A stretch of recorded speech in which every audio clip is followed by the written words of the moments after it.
Hello, and thank you for joining the Voices of Many podcast. Your host, Yolanda, and with me I have Fritz Octave, who is a journalist for Haiti. He's a native of Haiti, but he's here to help shine the light on the life of Haitians and also Haiti itself. And we're also going to this time get to talk a little bit about his book as well. And we um we were talking about the political um standing of Haiti and how it's really a strong country, and we have the perspective of it being um weak, disarray, a lot of chaos going on, but the media has it so fixed that we focus on the negative that we totally miss the positive, the strength of Haiti itself and its people. So, Fritz, I'm going to let you go ahead and continue a little from where we left off from our part two. And those of you that are joining us now, we want to say make sure if you just joined us for the first time today in this topic, that you please go back and catch part one and definitely part two. Part two, the structure of Haiti, the structure of our government. This we're covering the part of history that you will not learn in school, and you will not learn in college because of so many of the history of our country, the countries around us, um, is being taken out. So here we're going to give you the truth. We're going to give you the person that is there in the action, a part of the country, a part of the history itself, the true bloodline. So, Fritz, I'll let you take it from there. Thank you for having me back. Yeah, glad to see you, Vanessa. Yeah, very nice. Very nice to be back on the show. Yeah, well, where we left off, we were basically saying that if you look at Haiti today for what it is, what it has become as a country, it it the issues that's what we're dealing with as people um are rooted into what historically the international community has done to the country, and then on one side, and the other side is what we Haitians did to ourselves as a people. So where we have a tiny elite uh, wanted to, from day one after independence, to amass power and wealth for themselves at the expense of the majority, which is basically the narrative anywhere you go. It's not new. It's something unique to Haiti. But the extent that happened in Haiti is that's why it's different. Okay. So we you have right now about 11.4 million people in the country. About 64% of that population just left alone to fight for themselves, fend themselves to live. So nobody care about them, except for a few maybe NGOs, sometimes international, sometimes local non-profit organizations, and trying to do what they can to help these people to find the kids, young kids to find school, to find food and so on. But the rest of it's just like it's just abandoned. It's just like people are them to fight themselves. So so that's where that's part of this kind of part of the situation, always twisted. So you never see it exactly how it is, because it depends on the interest of the person who reporting it. If they, they will give you a version of it, but then you never have the true sense of what's going on really, unless you go to the country for a while and then observe and leave it yourself. Well, Yeah. what let me ask you this too. Now, I know you say we have 64% who are there to pretty much defend for themselves. Can you tell us what happened? What caused it to be the ratio to be so high? What happened there? To really understand what happened, we need to always go back to history, to where we came from. So after independence in 1804, like 1st of January 1804, so we have the revolutionaries, at the forefront. Jean-Jacques Dessalines, this guy was the one who led the movement. So with a battle on 18th of November, 1803, led a battle to defeat France as a colonial power. So at the time, so before that 1803 fight, November 1803 fight, so you have so many different other colonial powers that was already been defeated, like Spain, like the Great Britain, also. And then the last one was France, the Napoleonian army that was the one that steadfast in front of the revolutionaries, the African slave, massively was, fighting to liberate themselves. So once they get through this fight, that last fight in 1803. So January 1st, 1804. So they declare independence, because now they seized the country, because France fled. They defeated the army, the Napoleonian army, the colonial army. So they couldn't resist the fight, the strength of this African slave. So they fled. So now Jean-Jacques Dessalines was the leader. So he was the one in 1805. Wrote a constitution designed and said, everyone here on that soil, you are Haitians. It doesn't matter what your color. If you're white European, if you're still here on that soil, so you're not to cause harm to the people, then no, never we will come back. It's freedom or death. We're not going back to slavery. So we're free ourselves, and then we're going to be the beacon of light for the rest of the world. Wherever there's slavery, we're going to march on.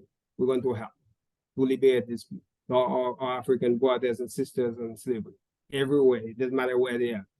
Beyond our frontier, beyond our border, we're going to do that. So from that time, there was this little, maybe about 1% of white European is still in the colony, that at that point it's no longer a colony, it's a country. It's an independent country. So they're still there. And then there was this group we call mulattoes in Haiti. The mulattoes is a child conceived through some kind of alliance with a white European and an African slave. Black. Okay, so a mixed race, half white, half black. Right. So this group was about 4% of the population. So they raised themselves on the side of the black slave. So that's why we got that some sort of perfect union to fight the European colonists and then get our freedom. So once the fight for independence is over, so the country is liberated. So this tiny group, we represent about 4% of the population, decided it's like, oh no, the country is I inherited from my father, it was white European. So everything should be for me. I give you what I want to give you. But this island as an African man, so was a man leader, the governor, the general governor of the country. So he decided, say, no, that we equal. There's no superiority here. There's no, we don't, there's no color. Everyone is black. It doesn't matter if you green, if you yellow, if you white, if you whatever. We all black. We all Haitian. So this defined this in the 1804 Constitution. So they saw in this an assault, and then they have to do something about it because they feel like, okay, they have to have the power for themselves to rule, and then every black person should be, even if the only thing you have that you know slave anymore, but it's like kind of a novel to them, kind of different way of slavery. So they assassinated the Saleh in the 1806. And then from there, they took over. So that's fraction of 4% of the population. So identify themselves as European themselves because they don't see, they're 50% European, 50% African, but they don't see the part of they abandon this 50% of African. They embrace the 50% of European blood as 100% European, white. Wow. That they think they're superior to the black folks who got their descent from Africa or whatever. So, in every sense of it, they simulate the European culture. They try to impose everything from Europe on these people who have their own culture, their own traditions, and these people even fought the French language. They didn't want to speak French. They fought it to construct something. Me, I call Haitians, and most people call Creole, but I don't accept the concept Creole because it was construed in the way the European trying to belittle Haitians, belittle them, thinking you are inferior if you don't speak like me. So for that reason, I reject the concept of Creole because they nominate the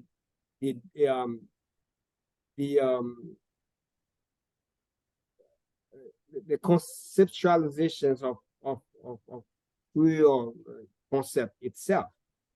It's full of prejudice and racism, and put Haitians at a degree that inferior to another group of people. So they construct the language as any other language. They got all the structure that any language will have. You can learn it at university, you learn it anywhere. You want to speak Creole in that language, Haitians, you learn it, you speak it like any other language. It's not some kind of particles from a different language. It's a language by itself. So they impose everything they want. So that's how they dominate the economy. And then they embrace, say, a certain international sector that will suppress their own brothers and sisters. Sure. We have from the early 1900s, you have people from the Arab world, like Syrian, Jordanian, you name it, Jewish, you name it. So all these people come in as merchants and come occupy the economy, and then they grab everything for themselves to themselves. So the real Haitians will be just consumers. Wow. So you just work to eat. So to survive, that's it. So you don't have right to be a business owner. If you're trying to be, if they can kill you, if they find a way to kill you, they'll kill you because you're not allowed to own a business. Business owner, belongs to this kind of class, this kind of category of people because they are superior. So, quote unquote. So it's got to get to a point of where we rise above that fear and always say that I can't do this because of this group of people say that no, I can't because of the color of my skin. It gets to a point where we have to release that fear and say, yes, we can, because we have so much power, knowledge, ability, and experience, but we hold it all in. We never allow ourselves to truly embrace what we're truly capable of being on a positive side. And like you say, the media shows the negative. But saying that too, what is it that we can do to help Haiti?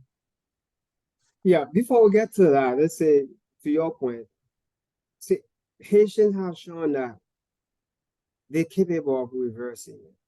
Yeah. Because if they could fight the Napoleonic army, the most powerful army in the 19th century, it's 18th, 19th century. So you to have an idea of the Napoleonic army, you consider the US Army today. That's what Napoleon army was back then. Mm. And then they were able slave people in chains, right? They broke the chains and then they fought with whatever they can find as a weapon. They didn't have military training, conventional military training, and they fought the reverse. And then they didn't only defeat France, they defeat Great Britain, England, right? Spain. Okay? To have the island, the entire island, the so-called Haiti and Dominican Republic today is for the history book. But then back then it was one island. And then so everyone that occupied a portion of that island, so the enslaved African people, they defeated them. And then they fled. The rest of them fled the country. So and then that's all the country become. And then, but by the time all these issues took place, so then you have a divided island into two countries. And at some point it was even four countries.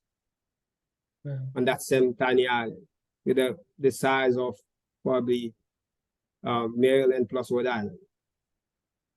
Okay, so now we can, as you said, we can reverse course, but then all is here is the mental. It's a mental thing, and then that's what I talk a lot about in my book. So things that is like Haiti at this point, over 200 years of independence, we are at a crossroad. We need a revival. Yeah. So that's what will help change things. It doesn't matter what there are people from outside coming to do to help. It won't matter if we as a people, we're not conscious of what needs to take place to turn the table. And then doing it actually. So in the history, it's shown that every time we as a people stand up, something happens. But is the continuity of things, that's where the problem lies. Because we have different opportunity in history where we seize things. And then you think that, okay, now finally we're going to go to the right direction. And then all of a sudden everybody falling to sleep again. True. So that's the reason why it lasts so long. And that's what's happened again. Yeah. I mean, that's what's happened again. I mean, and it's not just Haiti as a country, but we as a people of color, we woke up for a little while, and then we're going right back to sleep again. And we have got to look at more than just doing a TV commercial, making movies. All that stuff comes and it goes. But what is it that we can do as people? Yes. So now, here's the deal. Of course, we have a lot of kids that in poverty, they're hungry, they need food. Mm-hmm. This is if you cannot eat, that means later on you're going to die if you cannot eat. So this is urgent. We need if we're working with grassroots organization. I'm not talking about, but putting all these donations and raise all these funds and then throw it to a Haitian government. A government that doesn't even exist. So I'm talking about going to the right place, find some credible organization in the ground that's been working for years, that have been with the people, and then helping them for years with whatever they can have, they can receive from either from outsiders or from insiders. So whatever they have in their hand, and then they multiply, they work a way to multiply it in a community-driven type of setting and to help the people. That's the urgent part of it. But the long-term part of it, so we can definitely turn the table, is to help the mind. Doing something that will help people wake up from their sleep. Education, the real education. I'm not talking about the formal education system. That will fix itself later down the road. But I'm talking about what is the urgency, is like helping people see things and then educate them, they open their eyes and get them their minds to set a different way so they can act. So they at that crossroad, I said they have to make a decision. Do we want to stay like that? So are we condemned to stay where we are, the way we are, under domination of a tiny group of people that want everything for themselves at our expense? Or do we want to reverse course as we did it before 1804? Wow. So we can do that. And my book, the title is Haiti Between Pestilence and Hope. The revolution of 1804 set the pace. So we have the model. It's not too old. It's pretty much in actuality what happened in to lead us to 1804. So we may not be able to use the same tools, but the concept, the strategy, the fight is still the same.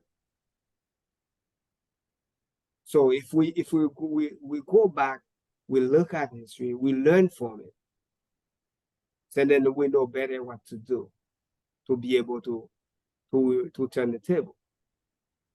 We may not do it with blood like we did back then, because it's a different concept, it's different geopolitical dynamic, but we can use it's the same strategy to liberate ourselves as a people.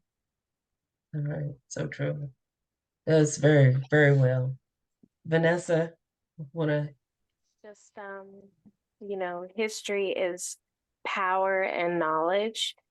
And like you said, if we don't educate people and open their eyes, we're going to keep repeating. And even when we do bring topics up, they do enough to somewhat satisfy us and pacify us enough to where we forget about it. And it still hasn't changed. It goes right back to the way it was. Yeah. And we've got to stay, vigilant and open-minded and be like, well, if we're going to start this, we can't stop it. We've got to continue to reinforce change. And we don't have to, like you said, spill blood. It's just a matter of talking and just being open-minded and talking about it. Because keep moving forward, no matter how hard it is. If we don't keep moving forward, things will never change. We'll keep repeating history. Yes. And history and coming into knowledge does not mean anger. It does not mean fighting. It does not mean any type of violence. It's when you take the knowledge that you're able to have access to and that you do not know, that is what makes you strong. It's just like whenever you read the Mm-hmm. Bible is a tool there for us to help us to live by, to guide us through all types of situations. Our history is the same. It is the tool that helps makes us better as a people, as a person, as a country. It is what feeds us. And the main thing, when you get fed, you need to be fed the right way. And Being feed others. fed with the truth, the knowledge, and those of you that have grandparents, great aunts and uncles, take time to sit down with them. Have paper, pencil, recorder, whatever, to understand what they went through, the history, where they had the things that they had to experience in life to help make us stronger. Because believe it or not, we're deviating back to the same direction that they came from again. And it's coming a lot sooner than what we all expect. I mean, like I say, when it comes to our history, we're going to have to learn about our history again, sitting around at the kitchen table, sitting around in a family room, or just sitting there beside the bed of a grandparent. That's where we're going to get our history from, because you're not going to be able to get it from the schools anymore. So parents, grandparents, aunts, uncles, please. They are burning the books. Yes, yes, and they are burning the books. So please, please, educate your kids, educate your grandkids on what is really going on and what they really need to be fed.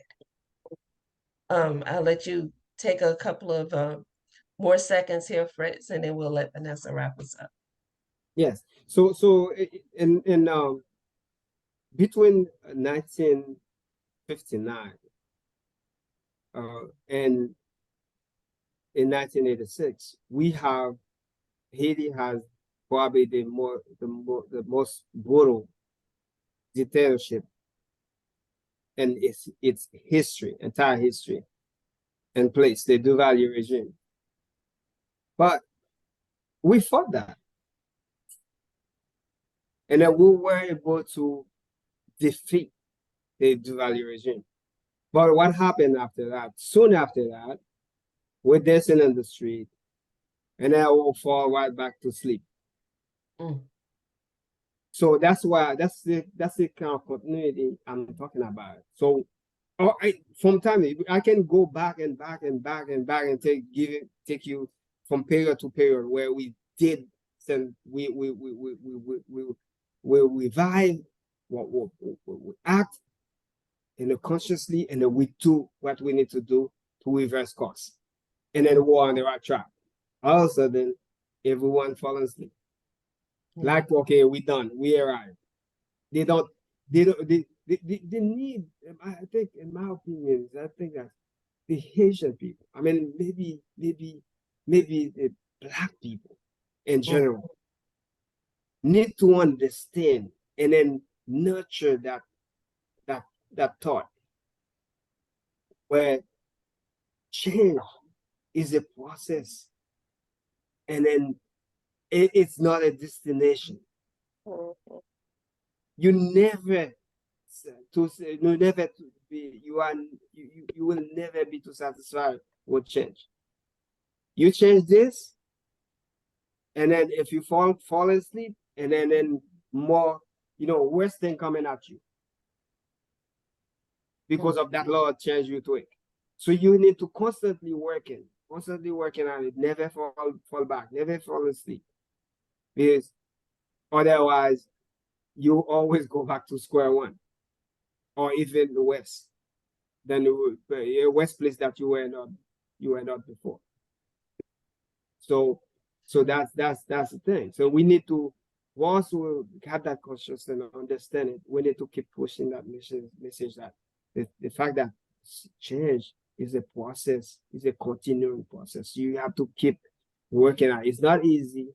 It's not fast. It's not, you cannot microwave your way to change. You cannot Amazon Prime yourself to change. So Mhm. it's a long haul work. You have to continue working day and night Yes. And in order that's for it to stay. And it's not going to be this final destination. that's right.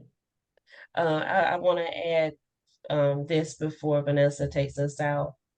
In the words of Spike Lee, Mhm. wake up, Yeah. wake up. Vanessa, I'll let you wrap us up, dear. I want to say thank you once again for joining us and enlightening us and our listeners once again. And want to say thank you to all of you who are listening to the Voice of Many podcast. If you have any questions or suggestions, please contact us on our social media outlets. Please don't forget to hit that like and subscribe button and also that little bell so you can also get any notifications whenever we have a new episode so you don't miss out on any of our great topics or wonderful guests. We'll see you all later.